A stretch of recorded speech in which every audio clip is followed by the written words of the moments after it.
Economist Kwame Pienim is describing as practically useless the formula government applies in setting base rates. He was speaking at a function in Accra where business managers, intellectuals and government officials are discussing the skyrocketing interest rates regime in Ghana. Mr. Pienim explains the best way to fix interest rates is for government to fix the base rates below 10%. If you're a businessman and you are borrowing, you borrow for a project. There are projects that can afford 30% interest rate. There are some that can only afford 5%. So the cost of credit is just an indicator. And I hope we don't end here. We started by saying Bank of Ghana should do something about the cost of credit. That was an IE recommendation. The government took it over. We asked Bank of Ghana. They came out with a base rate computation formula. Econometrically very elegant, practically useless. Let me just show you the cost component of what they did. Honorable Minister, bear with me, I didn't want to be long, but I'll just show you the base rate that Bank of Ghana came with in 2013 as a result of the... If you go through the base rate, and they did their own computation, 44% of the base rate was attributable to profit margin, represented by return on equity and general provisioning. They give 1% general provision. We seem to normalize, what Bank of Ghana did in that formula was normalize into the pricing equation the high cost of TB, because it's also, of course, an opportunity cost, but it's there, and those days were 22%. Some 34% of the pricing was operational expenses, and some 18% of the pricing was contributed by a cost of funds to the bank, represented by weighted average cost of funds. And that took into consideration the cheap current account, most of us, which is 0, savings 3. So I think that we try to do something, and we normalize the bad habit. The high cost of T-bills, which is the excessive borrowing of government, is built into this formula. We can now go to the phone lines now and speak to my colleague Etonam Say, who has an update on the forum. Etonam, how are government representatives reacting to Mr. Pienim's suggestion that the base rate should be set below 10%? Well, you know, with the issue of Dr. Kwame Pienim, I'm sure you know that macroeconomic instability has been prevalent in Ghana, and particularly in terms of inflation and currency instability. Now, let me explain. You know, inflation reduces the real value of banks' assets, including outstanding loans, while currency depreciation increases the CD value of banks' foreign exposures. Sure.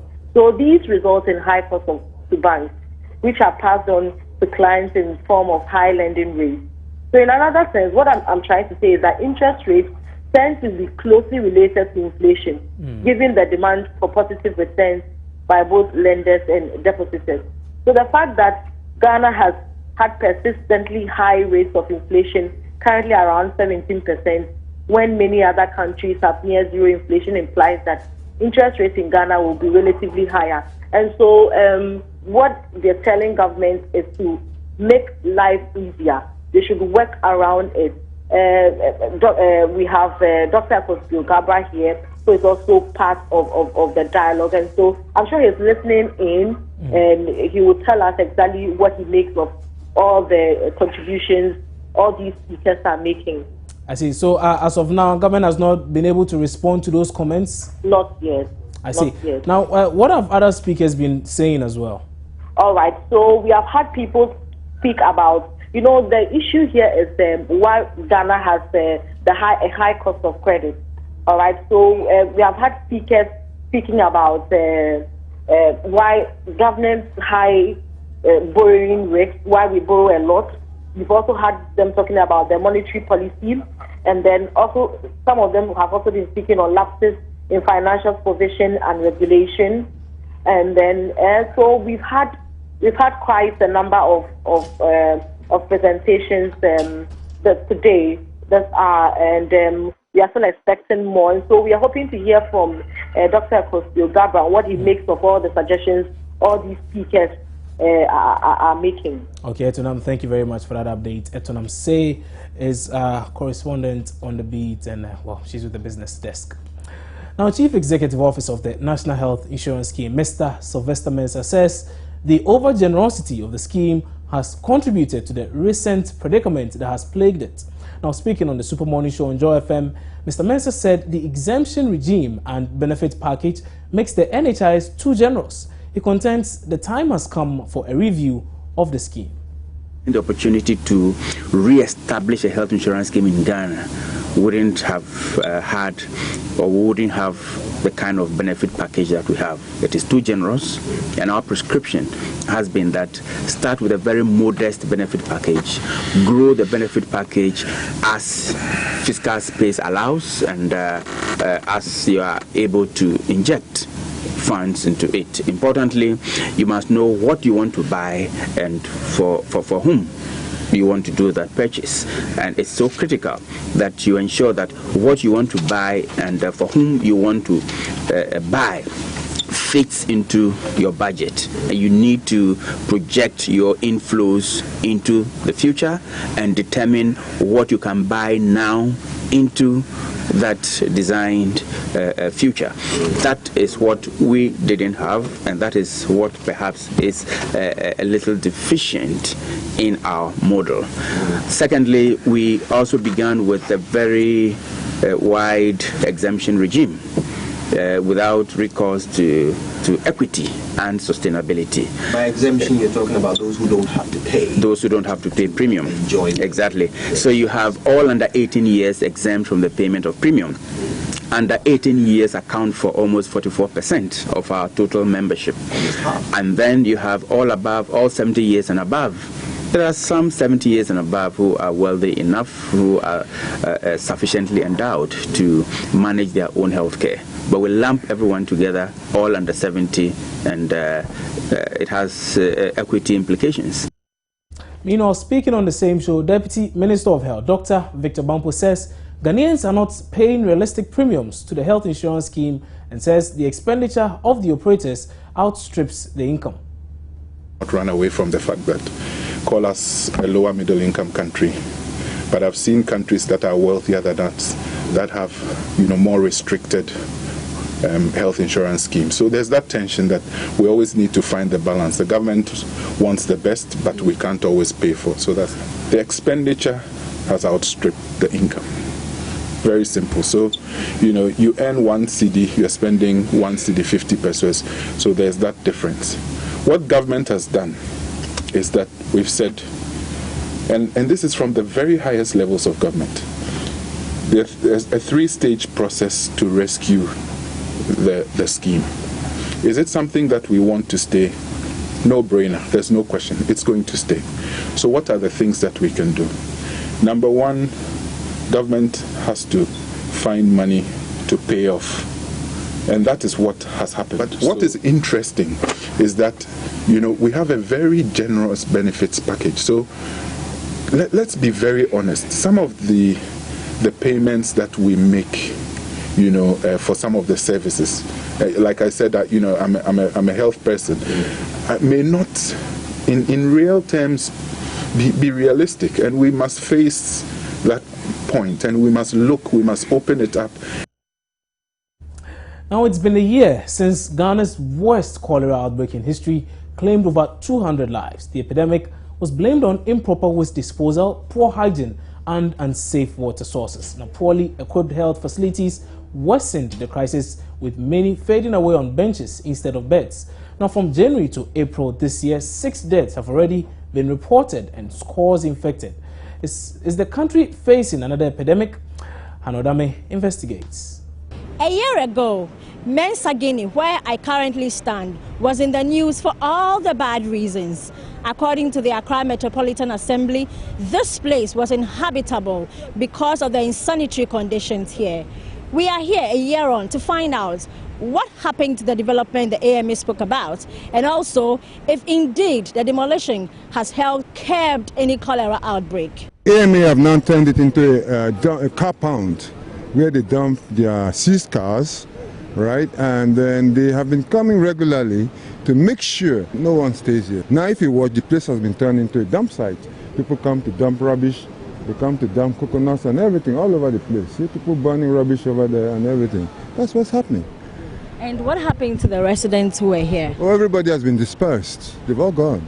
It would be possible, it would be a good idea if we could be recalled, if they are not going to make use of the land, the residents who were here. And then the land is apportioned to some of us. And then we can help develop it or maintain it for them. But you know that it was as a result of the outbreak of cholera. Because the place was so bad. Yes. The insanitary conditions here were so bad. Yes. That's the reason. That was the allegation. That was an allegation. That was an allegation. It wasn't a proven fact. Okay, let's put it this way. If there was a cholera outbreak and there was an Ebola outbreak or whatever, when they were coming down, wouldn't they have come with some health officials? But they didn't do that. They just came and gave us 3 days notice to quit. And we quit. But see what the land has turned into. The Director of Public Health at the Accra Metropolitan Assembly, Dr. Mensah Guinea, however, justifies the demolition. Mensah Guinea's case was a very, very interesting one. You know, we received information that within a matter of 2 weeks, 16 people had died from cholera at Mensah Guinea. We investigated and we found out that most of the food which was being sold in Accra were prepared over there and brought to town to sell. And we went there and we didn't like what we saw at all. People were, cooking near open drains with raw feces, fecal matter, excreta passing with flies hovering around, and and that was the time when the cholera was at its peak. People will have to take their personal hygiene seriously so they don't become infected. Health officials advise the consumption of water from safe sources, regular washing of hands with soap and water, especially after visiting the toilet, the washing of fruits and vegetables before boiling or eating and cooking food properly. And should you buy food from a vendor, ensure it is hot and in a clean environment. Cholera is preventable. Don't get infected. My name is Hannah Odami for Joy News. Well, my colleague Hannah Odami says infrastructure at the various hospitals she visited have not improved in any way in our preparation to tackle any new outbreaks. She spoke with me earlier on News Desk. Considering the areas I have visited, these were strategic areas because most of the cases were reported in these areas from La Teshi, Nungwa, they went to the La General Hospital. From Mamobi, Kotobabi, Newtown, they went to the Mamobi Polyclinic. From the Ayawa Sosa Metro also. So I went to these areas where we recorded a lot of the numbers. And I would say, I'm not a health expert, but I would say that a lot more, we need about 90% more to be done in terms of preparation. Otherwise, should an outbreak be declared right now? Well, as we know, the outbreak was never declared over. So should it resurrect at its peak, we are in trouble. Has there been any word from government on this particular issue? For now, no, because I tried several times to speak to the Greater Accra Metro Health Director, and he told me he had traveled. When he comes, probably we'll hear a response from him. But one of his officials attempted an explanation, which is a task force that has been set up. They are going around and ensuring that food vendors who do not sell in safe environments are closed down and all of that. But for us to also be very sure that we do not get infected, I think we should take our personal hygiene seriously because, as I said, we are not fully prepared, and should an epidemic be at its peak, we'll be in trouble. A mini truck carrying bags of sachet water has been involved in an accident at the police barrier at Toko in the Ketu South municipality of the Volta region. The driver is reported to have been driving at a top speed, applied an emergency brake, causing the truck to topple over. Let's go live and speak to an eyewitness who was at the scene when the accident occurred.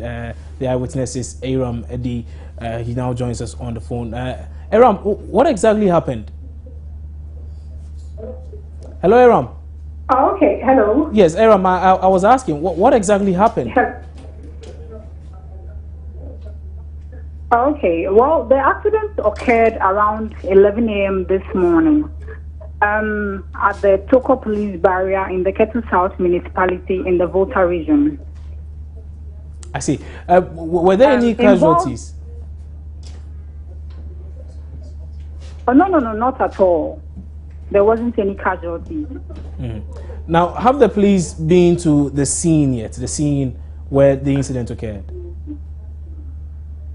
Oh, well, anyway, since the place is a police barrier, quickly the police took 3 people who were involved, including the driver and then 2 water delivery guys who were all in the car to the nearest police station at Denum. And then they are back. Since there were no injuries, they didn't go to the hospital. So I think they went to report their issue or the case. I see. Okay, thank you very much for that update there. That was an eyewitness account of what happened over there in the Ketu South municipality of the Volta region. Now, students of Efiduase Senior High School in the Ashanti region are shocked with grief following the death of 18-year-old Ebenezer Kusi, who was punished to read. Authorities claim he died from blood loss caused by a self-inflicted cutlass wound while he was reading. I spoke to Erastus earlier on Newsdesk. Let's get more on this from him. Well, what we do know is that this student was punished and he was asked together with other students to read on the compound. And school authorities are claiming that whilst they were reading, they saw a squirrel. And so they decided to chase the squirrel with a cutlass. And he swung his cutlass to kill the squirrel and ended up hurting himself in the thigh, which got him to bleed to death. But then the father of the boy is challenging this claim. And he claims that he has seen the wound. And in fact, it's a deep wound on the thigh. And it's a curved wound, very deep on the thigh. And he is saying that such a wound cannot kill his son. And he is saying that it cannot be self-inflicted as well. And so he's challenging the school authorities to tell him exactly what happened. But then he's also peeved that after paying school fees and paying several dues to take care of the school and maintain the environment and hire laborers, why will they assign a reading punishment to his child? That is something he does not understand, and he wants the school authorities to come clean. Well, I spoke with a number of teachers. They confirmed the incident, but will not speak further. I tried to contact the headmaster. I went to his house. I chased him to the police station. I learned he's gone to Kumasi, and he will not respond to our calls at the moment. So he's yet to comment on the incident. But the teachers confirmed the story I've just given you. And that's the same story that the police are also giving for now. And the police are saying they are doing an inquisition into the death of the boy. And if they find out any foul play, then they will initiate other investigations leading to murder. But for now, they are ruling out murder. Let's now go over to the lines and speak to my colleague Erastus Asaidonko. We are told there seems to be some fracas in the Ashanti region while the NPP at an NPP vetting process where we are told some disagreements have ensued over there. Let's speak now to Erastus Asaidonko, who is standing by with much more on this, and it has to do with some sort of fracas that seems to have occurred in the Ashanti region as the vetting process began in the area. Now, Erastus Asaidonko now joins us over the telephone with much more on this. Erastus, can you tell us what really is happening? Well, the vetting started very calmly this morning at the Knox Hotel, Asukwa. But a number of serial callers gathered here, and they started exchanging words when one Joe Nimo, who is the first vice chair, Ashanti North, came to sit under the tree. One of the serial callers attacked him verbally and started accusing him of recording some elite people within the party. And so this attracted the other serial callers, and they started throwing stones and chairs at each other in a very fierce manner, that accusing themselves of each recording certain elite people within the party for political gain. So that is what has been happening here. Currently, they've been able to restore calm. They've advised them to restrain themselves from attacking each other, and vetting has resumed again. I see. But does that mean the police didn't have to come in at all? No, there are no policemen here. It's only the NPP, some of the executives who are trying to calm tempers here. Okay, all right, Rastos, thank you very much for that update. We'll come back to you as and when there's more on this particular development. That was Rastos Asaidonko, a correspondent in the Ashanti region. Now, it seems the struggle for power in the corridors of the opposition New Patriotic Party is yet to be resolved. Now, claims of friction between the national chairman and general secretary on one hand and the rest of the executive on the other was highlighted in the fallout of an emergency steering committee meeting held on Monday. The General Secretary, Kwabena Japan, who spoke to Joy News, says he was not informed about the meeting and that he knew nothing about it. The National Chairman, Paul Afoko, is also currently in the United Kingdom on a private visit. Sources close to him say he was also not informed and has since cut short his trip to return to Ghana. Mr. Japan says he will be consulting with the National Chairman when he returns tomorrow on how to deal with the development. But ahead of that, the Vice Chairman of the NPP, Freddie Blay, who chaired yesterday's emergency meeting, says he had every authority in the absence of the National Chairman and General Secretary to hold the meeting. What we did was constitutional. We took steps not outside the Constitution. So I don't see where it's not a question of asking one person's consent before a meeting is organized. You can organize a meeting in accordance with the Constitution. The steps that we are taking, if they are legitimate, if they are constitutional, they are good steps. I spoke to Mr. Kwabena Japan a while ago. He says he knows nothing about this meeting. Please, I am saying that you've spoken to him. You are speaking to me. I said he was aware of this meeting. I even wrote to him to ask him to organize this meeting. But we understand, yes. Information we are picking up is that the national chairman, Mr. Paul Afoko, who is not in the country anyway, had slated another meeting for Thursday after the parliament. This one is an emergency meeting. So slating some meeting for the 12th, it doesn't make any difference. The quorum for the meeting is supposed to be 7 members. We have 9 people attending this meeting. Very interesting and good decision have been taken for and on behalf of the party. We've already indicated that from today, tomorrow, or the next day, certain things are being done, that is, vettings are taking place in various sectors. So there is a need maybe to have this meeting so that a few things that we think ought to be done, in addition to what has been put in place, should happen. That's exactly what we had this meeting for. A political scientist says the internal wrangling in the opposition New Patriotic Party may cost the party the 2016 general elections if factions within the party are not reconciled before the end of the vetting process for the parliamentary aspirants of the party. Dr. Theophilus Richardson says a party seeking to win power should lead by example and show a sense of unity ahead of the elections. He was speaking on PM Express on Monday. Or given what has happened in the party since the last national executive elections or whatever, Congress, and the animosity and bitterness that characterize the party, and the fact, I mean, this reinforces the point, the perception, or in fact the fact that those who were opposed to one another are not yet reconciled. They are unreconciled. It doesn't mean that they are irreconcilable, but the two main camps, or the big, camps in the party are still unreconciled, and I don't think it is good for a party which has gone into elections and lost 2 elections, and is keen to wrest political power only about 2.5 years from now. I don't think it's good for that party.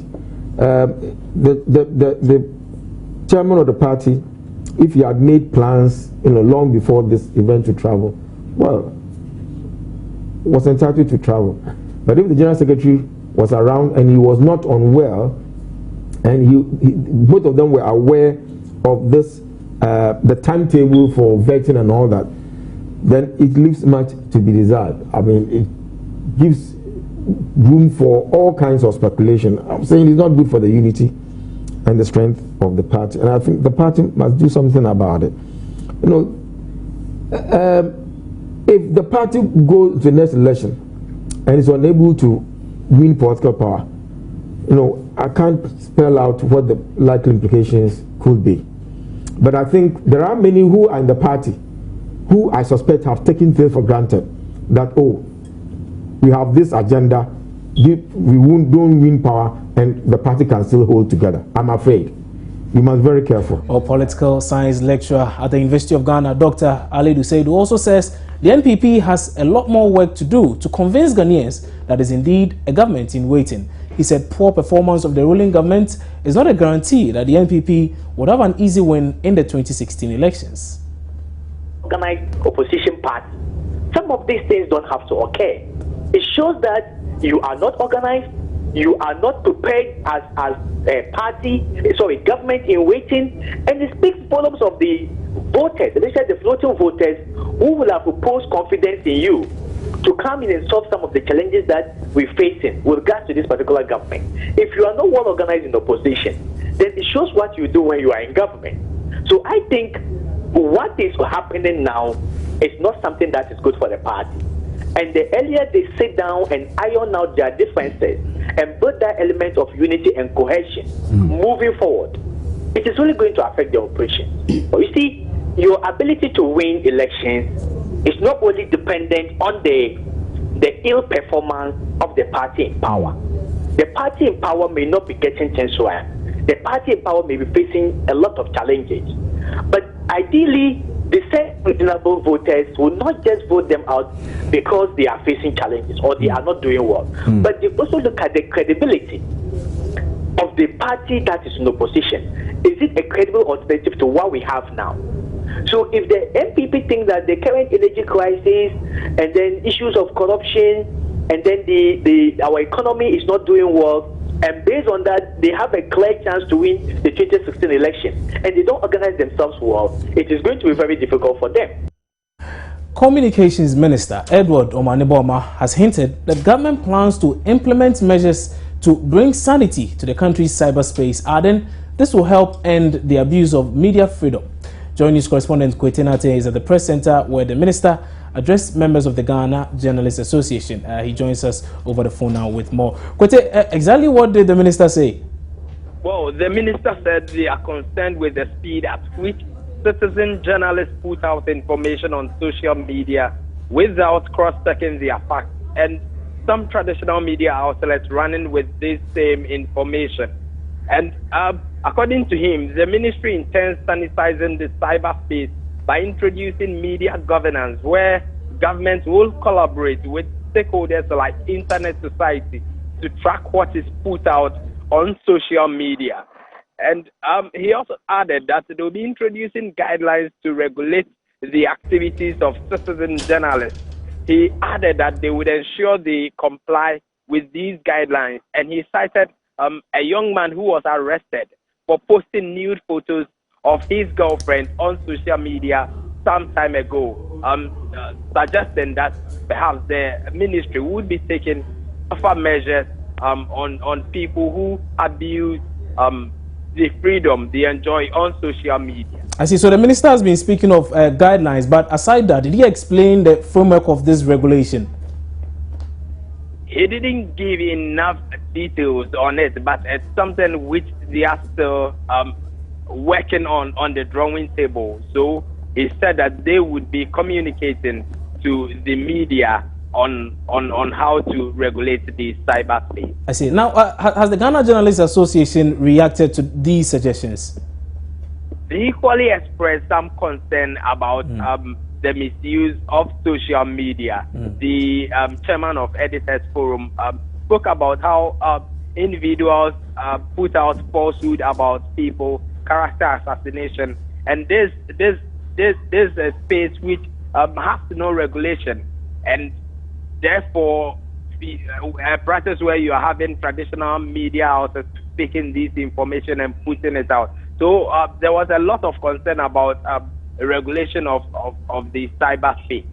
I see. How about journalists who are also present here? Do they also share the same thoughts of the Ghana Journalists Association? there wasn't no sentiment of that. Okay, all right, Kwete, thank you very much for that update. Kwete Nate is my colleague here at Joy News. Now, a battery shop at Achimota near Ashform has been engulfed by fire. The fire is said to have occurred this afternoon. 3 fire tenders have been sent so far to help put out the fire, but officials, according to sources, are having a hard time putting out the fire, which is said to have spread to other shops. We'll bring you details of this particular one later. But time now for us to check out the very latest in the world of business, but right after this. Now, the Workers' Union of the Agricultural Development Bank, the ADB, has committed to resume full operations pending the outcome of investigations into concerns relating to the sale of the bank's headquarters and plans to float shares. The workers made this commitment at a closed-door meeting with the Minister for Employment and Labour Relations, Haruna Idris. Joy News correspondent Elton John Brobe was there and joins us in the studio with much more on this. So, Elton, what prompted this meeting? Well, I'm sure you're aware about the ADB issues relating to the decision by the bank to sell off its headquarters for $10 million and then rent another for $1 million cedis a month, and the decision to float shares and list on the Ghana Stock Exchange. Now, the workers, they've raised issues with the way management has, carried through this particular plan. They think that most of the negotiations have been done in secret. They want clarity on these issues. So they've been agitating for some time now. Now, government directed the Employment Minister to meet with management and the Workers' Union to resolve this particular issue. So yesterday there was a meeting between the Employment Minister and the management of ADB. Now, today's meeting was a follow-up to yesterday's meeting. So government has now, the minister has a fair idea what the issues are relating to the management and the Workers' Union. Now, going forward, what they have resolved is that to safeguard the interests of our customers and shareholders of the bank, the workers have resolved to resume full and normal operation. We don't know what really that is, but that is what they've committed to. Now, going forward, they'll be meeting, the Workers' Union will meet the management of ADB today, and tomorrow they'll meet with the Employment Minister again. The expectation is that they'll come up with a memorandum of understanding that will pave the way for an independent investigation into the concerns of the workers relating to the sale of the bank's headquarters and the decision to go public. So today's meeting resolved that the workers will resume full operations pending the outcome of this MOU that they will sign for some kind of independent investigation to be conducted into the concerns they've raised. The minister is concerned about the corporate integrity of the bank and the dwindling, interest that is suffering as a result of this, bad press that they've experienced since last week. I see. So does this mean for now the matter has been put to bed temporarily? Well, yes, you can say that. The workers, yesterday they said they were going to, hold demonstrations across the country to back their demand for the dissolution of the board and then the dismissal of the managing director. Now, what we have been told that after this meeting, they will now wait to now have a meeting with management together with the minister to come up with an MOU. The expectation is that the MOU will spell out the need for some kind of a probe into the concerns they've raised, and then government will take the decision from there on. Do we know when these meetings are to take place? The meeting with the management will take place later today. Tomorrow, they are hoping to meet the Employment Minister again to come up with the MOU. Now, the minister has made it clear that between now and tomorrow, he doesn't expect the management or the workers to be speaking to the media. Rather, they should have their internal meeting. Now, after the MOU is presented, they will communicate to the public the decision reached going forward. And I'm sure will eventually lead to some kind of investigation into the decision of the bank relating to the sale of the headquarters and the decision to go public. So thereby satisfying the needs of the demands of the workers. Exactly. In that regard. Okay, Elton, thank you very much for that update. Elton John Brobe is my colleague here at Joy News. Now, the World Bank has approved a $60 million credit facility for Ghana to improve the Electricity Company of Ghana's financial performance, minimize its commercial losses, and contribute to increased revenue and cash flow for the power distributor.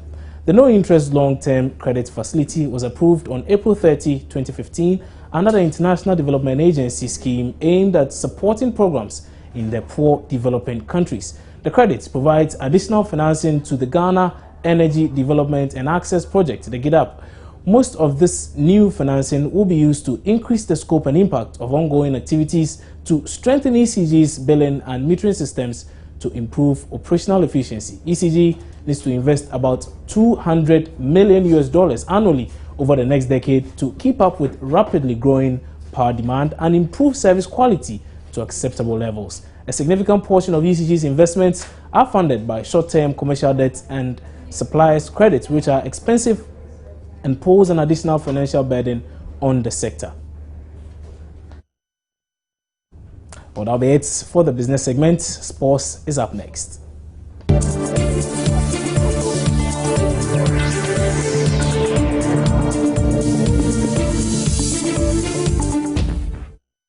Now to our earlier story, where a battery shop at Echimota near Ashform has been engulfed by fire. The fire is said to have occurred this afternoon. 3 fire tenders have been sent so far to help put out the fire, but officials, according to sources, are having a hard time putting out the fire, which is said to have spread to other shops. Latif Idris is on this beat and now joins us over the telephone with a lot more on this particular one, and it has to do with a battery shop that has caught fire, and reports say that it's spread to adjoining shops. We can now speak to Latif Idris, who joins us over the telephone now on this particular one. So, Latif Idris, Latif, one more kind of report.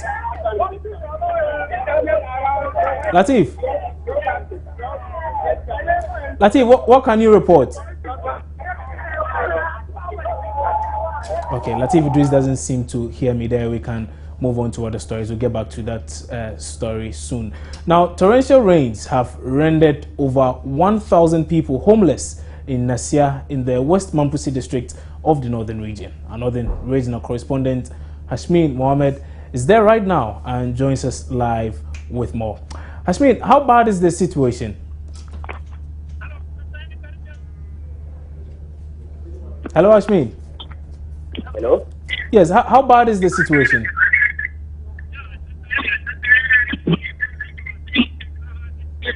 Okay, I think we lost Hashmin also over there. Maybe we can try and see whether we have Latif back online. Latif, you're at Echimota, I'm told. Latif, what can you report? Yeah, the fire, outbreak started, according to residents here, it started around 10:30, 11 thereabouts. And they called the fire officers, and for 2 hours they had no response from these fire officers.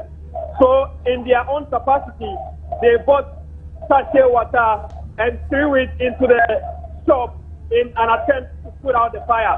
So when the fire officers finally arrived here, it was a standoff between them and then the residents. The residents were very angry for calling them for 2 hours and they refusing to show up. Now, by the time the fire officers got here, the damage had already been done. Now, I can report that every single thing within the Ashform shop is being burnt down. Now, the owner has nothing to fix from her shop as we speak.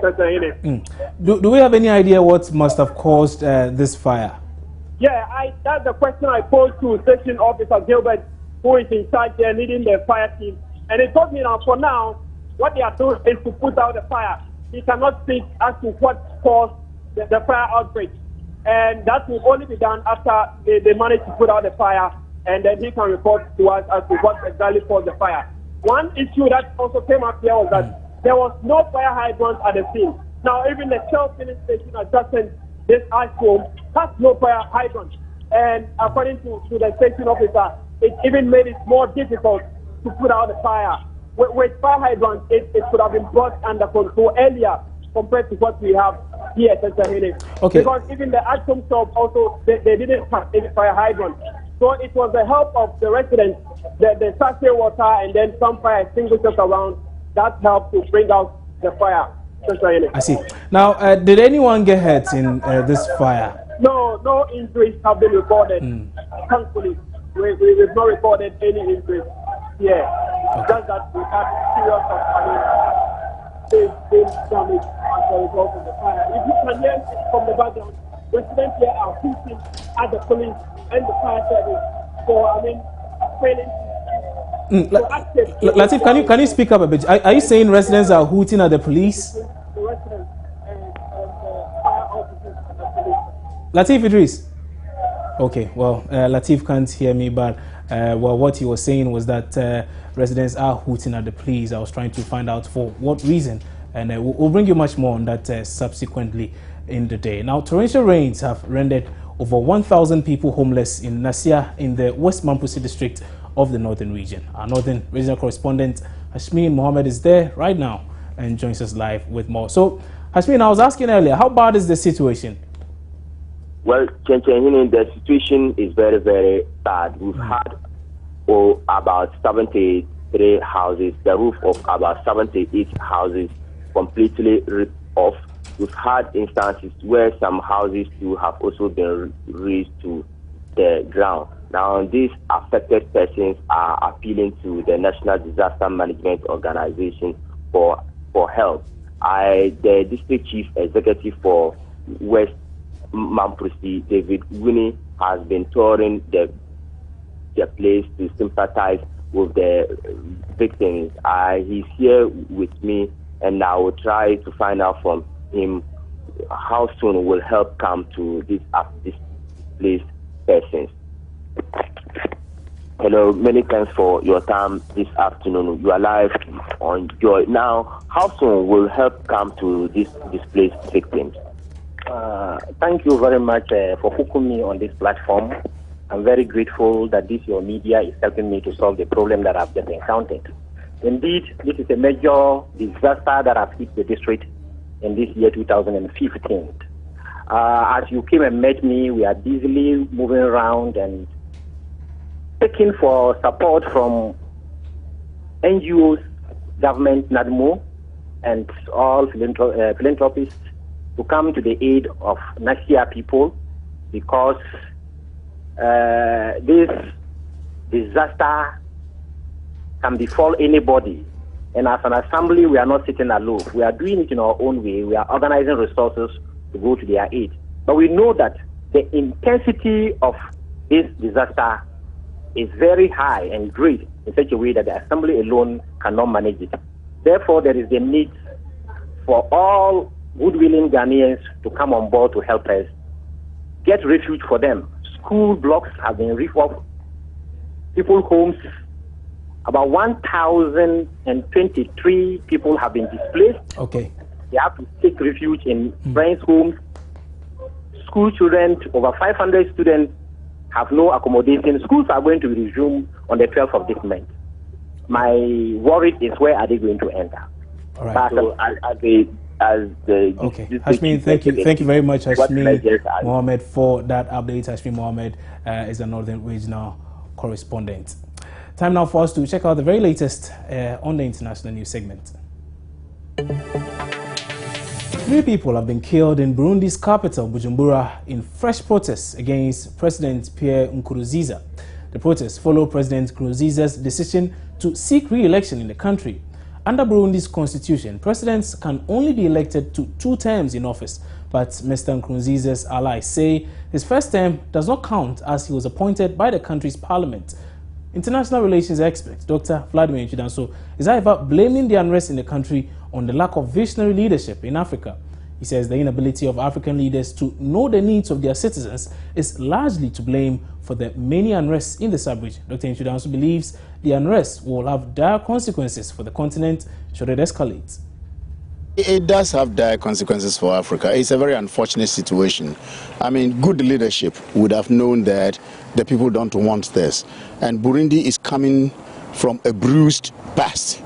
They've gone through war, they've gone through civil war, they know, the man knows the history, and a good leader would want to build upon the past for a better future. So if your presence and your continued presence on the presidency is going to bring some kind of instability, the best is to find a way to retract. There is a tendency in Africa of late to see, especially the French-speaking countries, trying to change the terms of office. Abdoulaye Wade tried it, and you could see it. It's a 5-year term. They say, oh, the French system is 7 years. Let's go for it. Then I'm eligible for it again. Then Compaoré tried it, several other places, you know, and Burundi is one of them. And I do not think what is happening is very fair to the people of Burundi, having been bruised a number of times in their country. If it escalates, Rwanda, I know, is a very strong country. They will make sure that it doesn't filter into Rwanda, which means that many more people, refugees, will flock to Congo. If they do over the lake, Kivu, then the crisis in Congo also will be exacerbated. And Africa will continue to have that kind of crisis, which would need humanitarian interventions and things like that. It's a very, very sad and unfortunate situation. And it is a big minus on leadership in Africa. That'll be it for the international news and indeed for the entire bulletin. But before we go, a quick recap of our top stories on Joy News today. Economist Kwame Pienim damns government's formula for setting base rates. Chief Executive of National Health Insurance Authority, Sylvester Mensah, blames recent predicament of the scheme on over-generosity. Also, government serves notice to regulate the use of social media here in Ghana.